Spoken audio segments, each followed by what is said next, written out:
Today is Sunday, or excuse me, Saturday, June 2nd, 2012. For those of you that follow the YZ125 videos, I apologize. I'll try to make some today.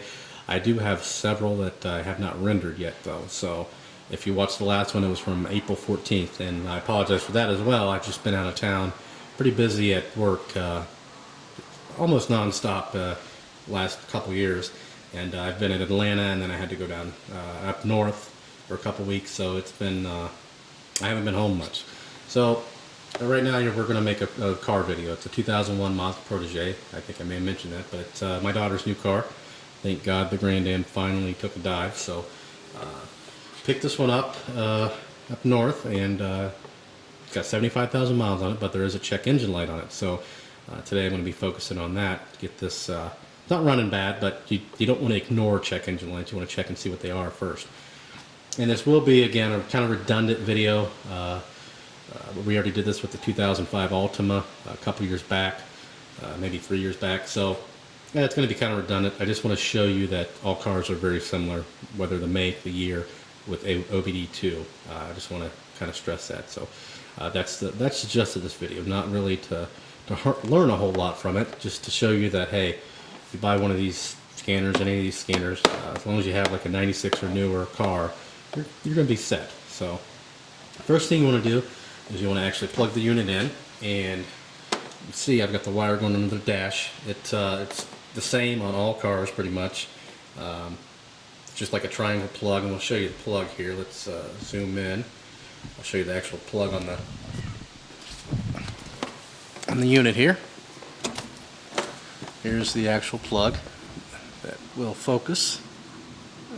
There we go. There's the plug, and you have another end on the car, which we'll try to get that in here as well. I doubt you'll be able to see it, but we will try. Oops, go for a little ride there. And let's see. I'll just feel for it. Oh, there we go. I'm not looking under the car. There it is, right there. So you take your plug. Sorry for this craziness of this video. I try to be pretty steady, but that's why I like to put everything in a tripod. It looks like I'm just going nuts. There you go. You just plug it in. It's as simple as that. And then you drop it on the ground.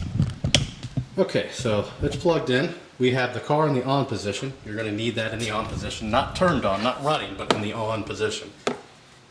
And we'll go ahead and look at the meter here real quick, or the code scanner rather.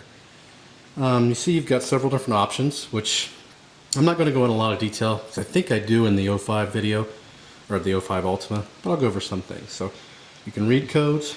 You've got a little up and down arrow here, power button, erase, enter, and then a back button. So we'll just use the up and down. You can read code, you can erase codes. Meal status, I'm not sure exactly what that is. Monitor, view freeze data, so if I froze a code I could look at it there. Review, code lookup, system setup, and that's it. So what we're going to do, I don't know if I have any freeze data. We'll go to freeze data, we'll hit enter. I didn't do anything with this card yet as far as freezing anything in there. Okay, so it's going to look it up, find out what's going on with it. So it kind of works basically the same button as the read codes, except it's going to freeze the codes. So if you need to take it in the house, there we go. Here we go. There. And it froze it, P0421. So if I didn't know what, if I couldn't remember what this code was, I'd hit the freeze data that I'm doing now. I could take this off, take it in the house, and look it up. Or I can look it up on here.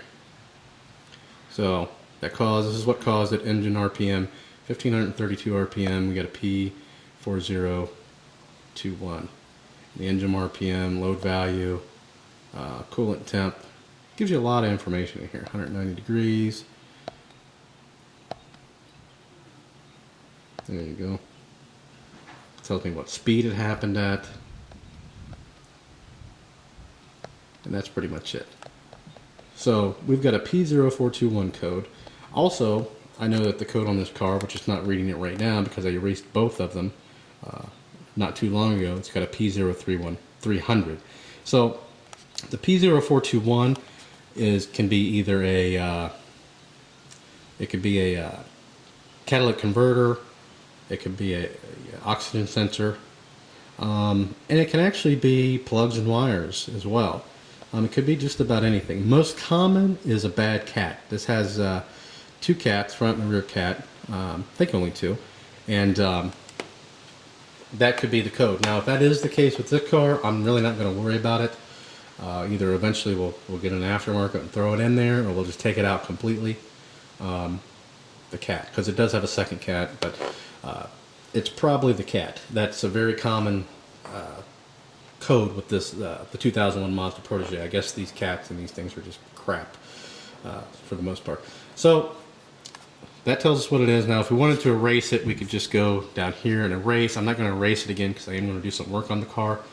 And if it doesn't come back, then more than likely you're okay. If it does come back, then, well, you've still got a problem.